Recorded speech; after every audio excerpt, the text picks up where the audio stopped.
Era una mañana fría y nublada de noviembre en la Ciudad de México, en el barrio de Coyoacán.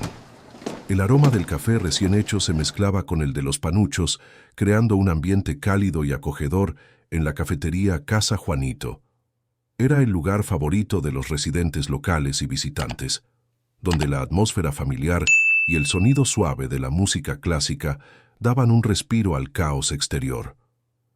En una mesa cerca de la ventana, Elena Mendoza, una joven de 22 años, estudiaba concentrada. Estaba en su penúltimo semestre de Ingeniería en Computación en la UNAM, una de las mejores de su clase. Sin embargo, Elena cargaba una batalla interna que pocos conocían. Desde pequeña, sufrió de poliomielitis, lo que la dejó con parálisis en la pierna izquierda. Aunque esto limitaba su movilidad, nunca permitió que lo definiera. Su mente brillante y su pasión por la ingeniería la hacían destacarse en su entorno.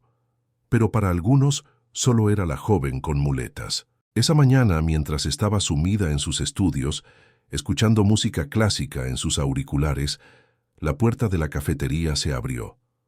Un grupo de jóvenes ruidosos entró. Era un grupo de chicos con actitud arrogante, liderado por Miguel Fernández, un joven de familia rica y siempre seguro de sí mismo.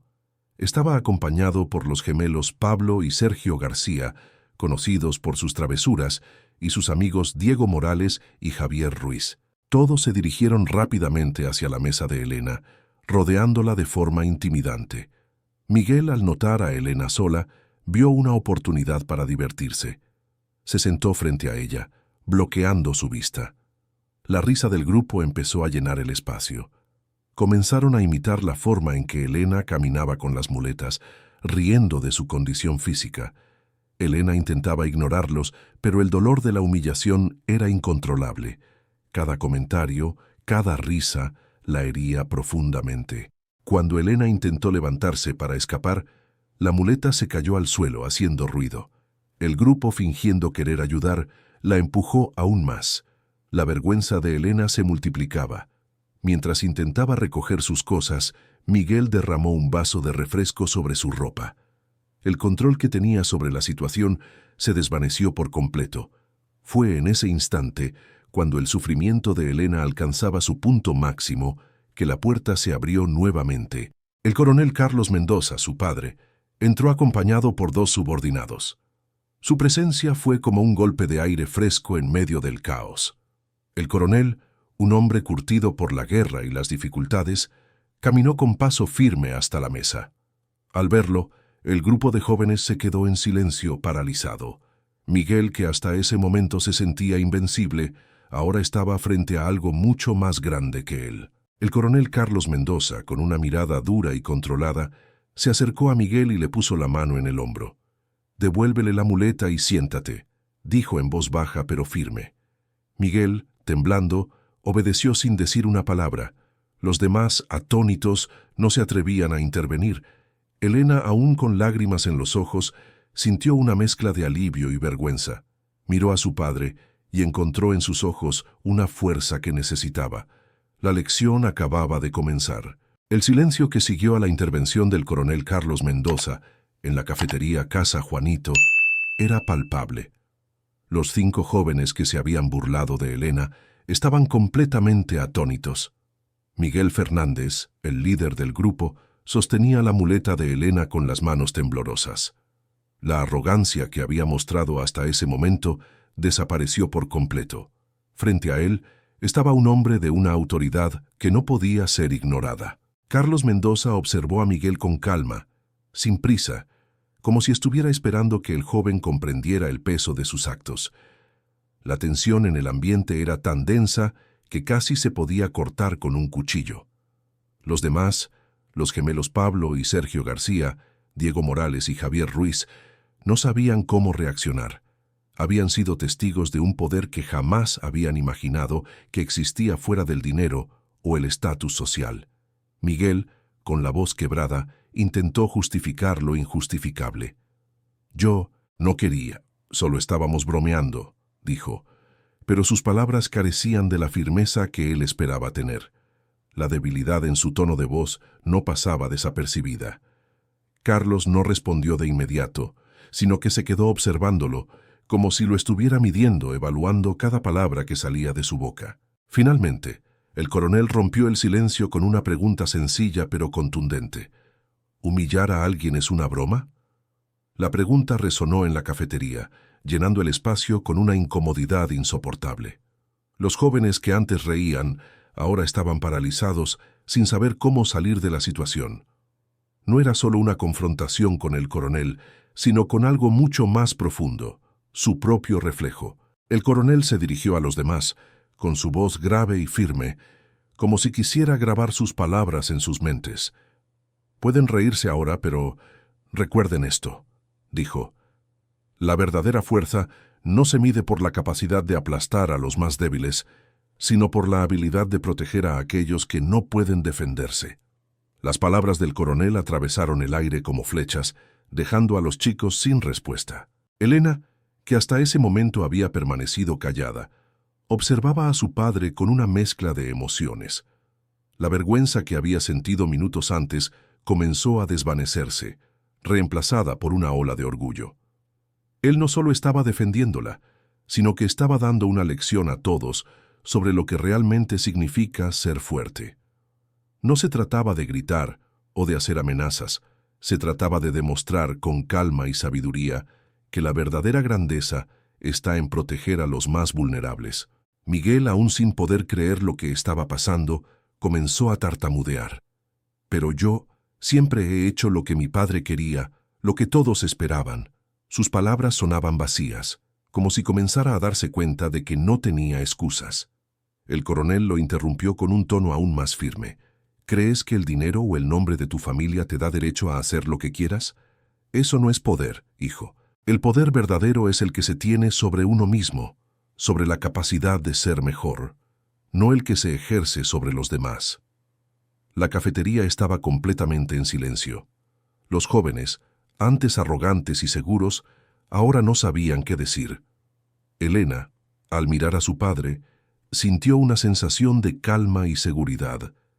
Sabía que, aunque el daño ya estaba hecho, algo importante estaba ocurriendo. Aquel grupo de jóvenes que la había humillado estaba empezando a enfrentar sus propios demonios, y ella, con el apoyo de su padre, había encontrado la fuerza para seguir adelante.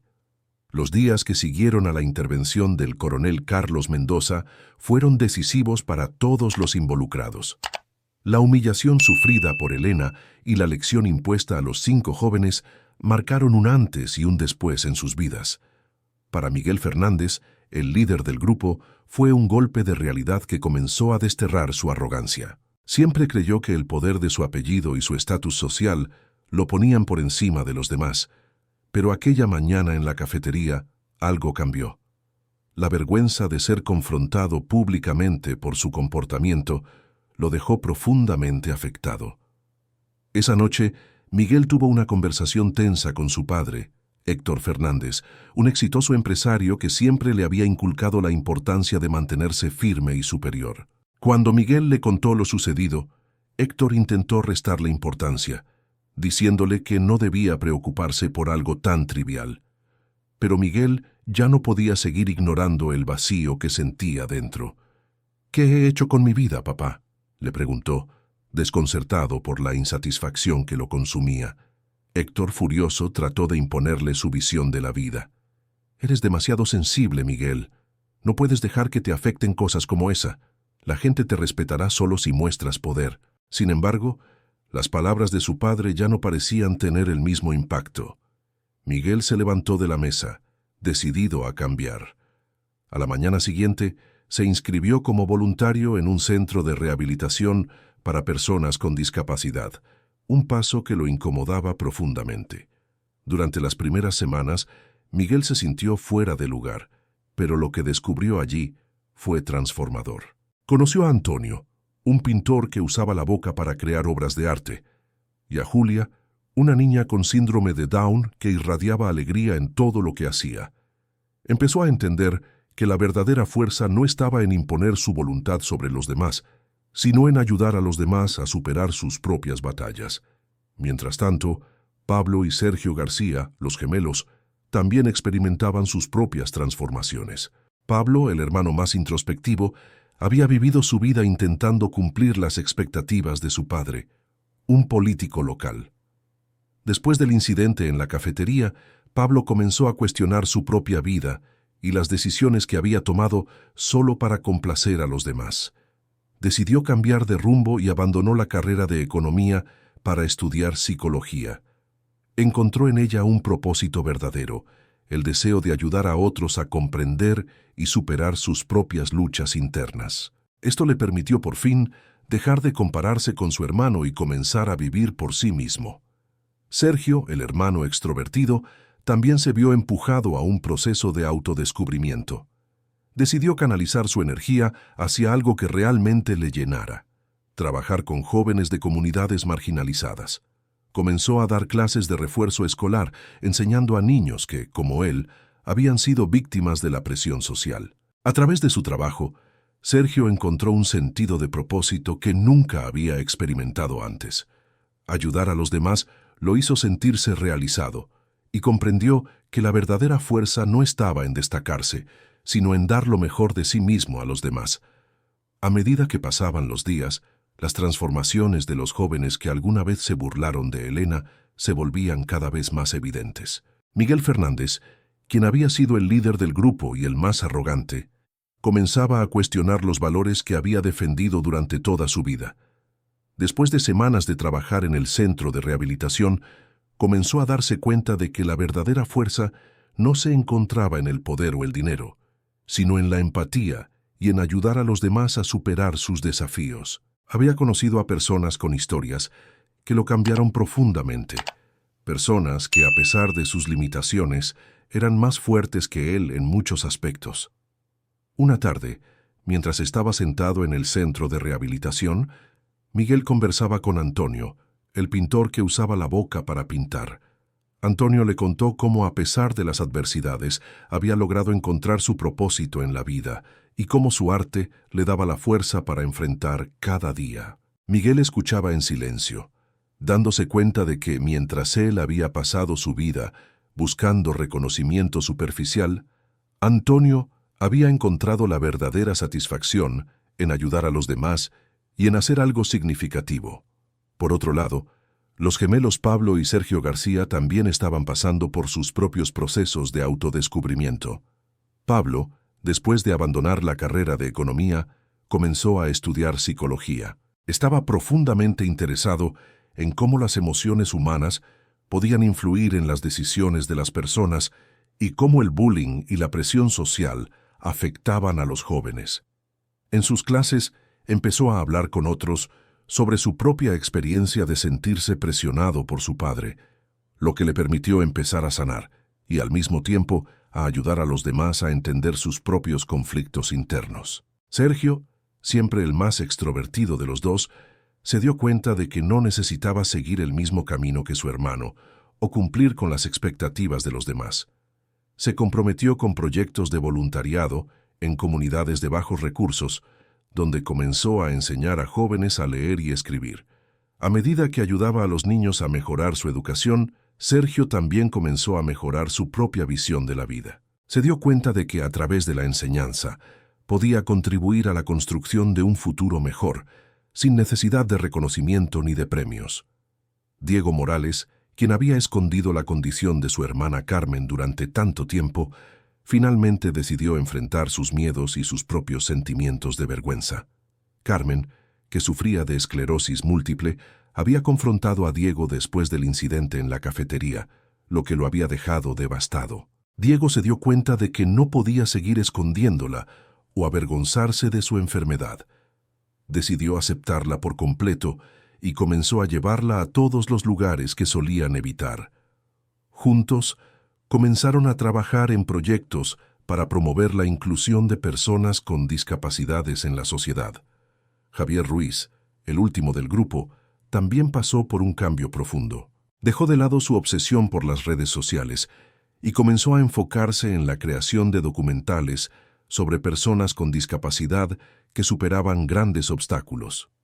Su primer proyecto, sobre Elena y su aplicación de accesibilidad, fue un éxito rotundo. Javier entendió que las historias verdaderamente impactantes no eran las que se trataban de la fama o el reconocimiento, sino aquellas que inspiraban a otros a ser mejores. El impacto del incidente en la cafetería Casa Juanito continuó resonando en las vidas de todos los involucrados. Elena Mendoza, quien había sido humillada en público, comenzó a sentir una transformación profunda en su interior.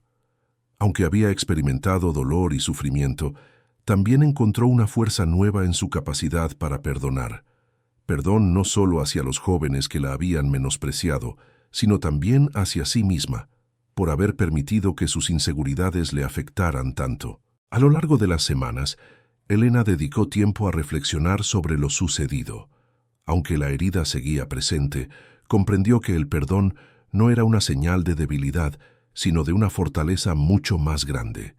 Perdona, no para liberarlos a ellos de su culpa, sino para liberarse ella misma de la carga del resentimiento. Elena decidió que la humillación sufrida sería la chispa que encendería una llama de cambio y lucha por la inclusión. Su aplicación de accesibilidad, sin límites, que había sido un proyecto personal para enfrentar su propia discapacidad, ahora tenía un propósito más grande: ayudar a miles de personas con necesidades similares. Mientras tanto, Miguel Fernández, el líder del grupo de agresores, seguía enfrentándose a la vergüenza de su comportamiento. El proceso de transformación había comenzado cuando se inscribió como voluntario en el Centro de Rehabilitación para Personas con Discapacidad, pero la conversación con su padre, Héctor Fernández, había dejado huellas más profundas de las que esperaba. Héctor, siempre rígido en su postura, le había reprochado su debilidad y le había instado a ser más fuerte. Pero Miguel ya no veía la vida de la misma manera. Estaba descubriendo que la verdadera fortaleza no se encuentra en la opresión de los demás, sino en la capacidad de ayudar y elevar a quienes están en desventaja. En casa, la tensión entre Miguel y su padre se incrementó. Héctor le insistió en que debía dejar de ser tan sensible y centrarse en mantener el poder y el control sobre las situaciones. Sin embargo, Miguel ya había decidido no seguir ese camino. En lugar de refugiarse en los valores superficiales de su familia, comenzó a buscar un propósito más profundo, uno que fuera auténtico y verdaderamente significativo.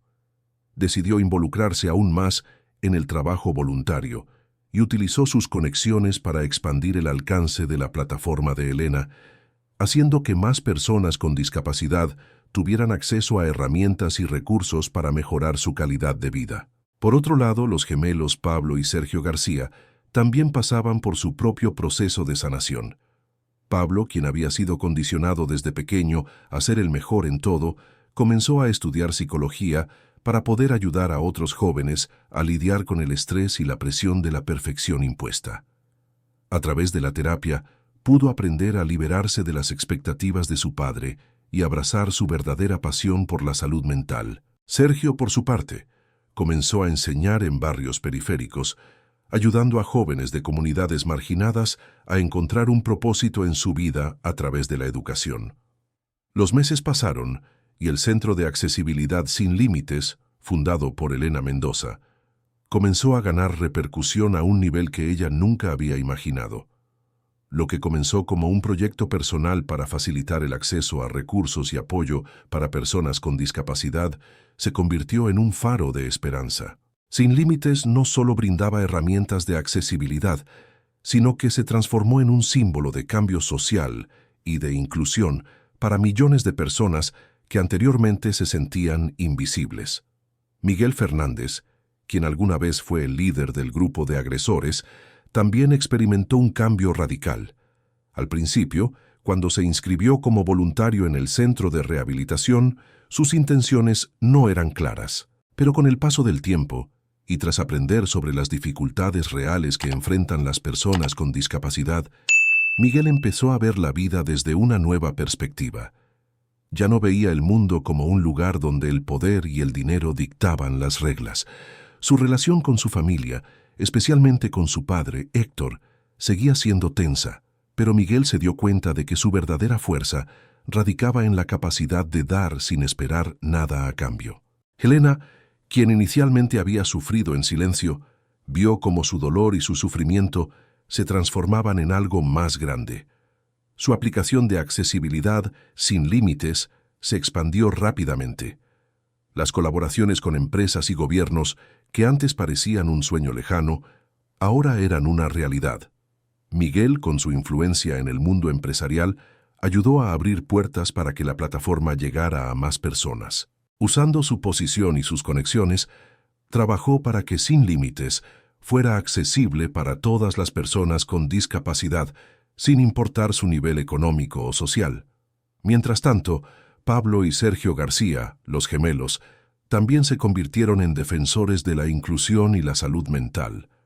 Pablo, después de abandonar la carrera de economía, se dedicó a estudiar psicología y comenzó a trabajar con jóvenes que, como él, sentían la presión de vivir según las expectativas de otros. Se convirtió en un defensor del bienestar emocional, trabajando para enseñar a los jóvenes que no se trataba de ser perfectos, sino de ser auténticos.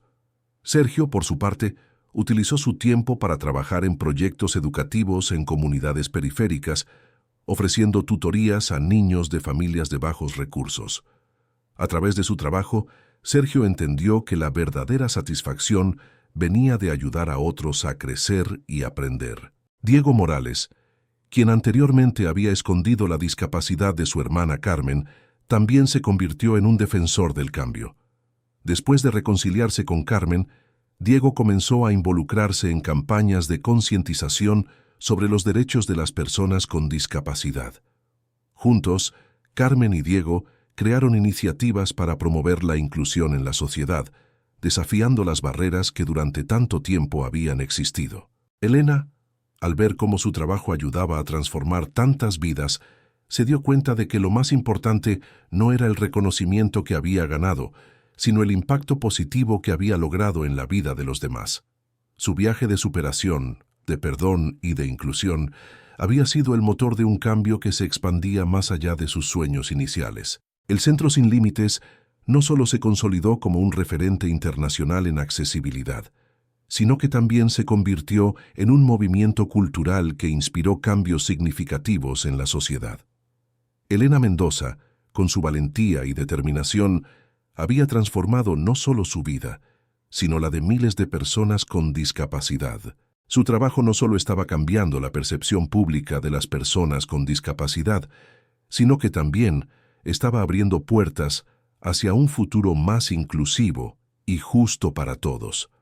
La plataforma Sin Límites, que comenzó como una idea personal de Elena para ayudar a personas con discapacidad a acceder a recursos y herramientas de apoyo, se había expandido rápidamente. Gracias a las alianzas estratégicas que Miguel Fernández había facilitado, el alcance de la aplicación creció de manera exponencial.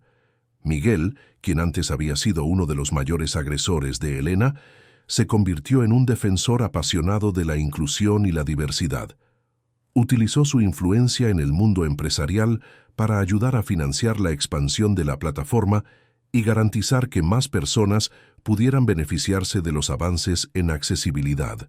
Miguel ya no era el joven arrogante que una vez pensó que el poder provenía de su familia y su estatus social. Ahora veía la vida desde una perspectiva más amplia y comprendía que la verdadera fuerza no provenía del dinero, sino de la capacidad de dar y ayudar a los demás. A pesar de los desafíos personales con su padre, Héctor Fernández, Miguel comenzó a ver que su legado no dependía de mantener el nombre de la familia intacto, sino de hacer una verdadera diferencia en el mundo. Pablo y Sergio García también pasaron de ser jóvenes presionados por las expectativas ajenas a defensores de la inclusión. Pablo, después de abandonar la carrera de economía y estudiar psicología, comenzó a trabajar con jóvenes en situación de vulnerabilidad. En sus sesiones de terapia, les enseñaba que no se trataba de ser perfectos, sino de ser auténticos y aprender a lidiar con las adversidades emocionales.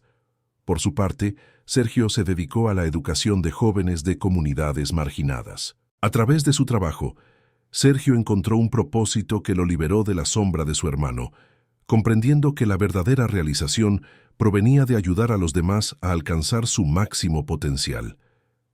Diego Morales, quien había ocultado durante tanto tiempo la condición de su hermana Carmen, comenzó a involucrarse en campañas de concientización sobre la discapacidad. Con Carmen a su lado, Diego defendió los derechos de las personas con discapacidad y trabajó para cambiar la percepción de la sociedad. La relación de Diego con su hermana, que había comenzado a sanar tras el enfrentamiento en la cafetería, se fortaleció aún más a medida que ambos luchaban juntos por una causa común. Elena, observando todo lo que había logrado, se dio cuenta de que lo que realmente importaba no era el reconocimiento que había recibido, sino el impacto real que había tenido en la vida de las personas. Con la ayuda de sus aliados transformados, Elena continuó con su misión de construir un mundo inclusivo. Sabía que su trabajo nunca terminaría, pero también sabía que el legado que estaba dejando sería un testimonio de la fuerza humana y la capacidad de cambiar el mundo. Si les gustó el video, denle me gusta, suscríbanse al canal y comenten desde dónde nos están viendo.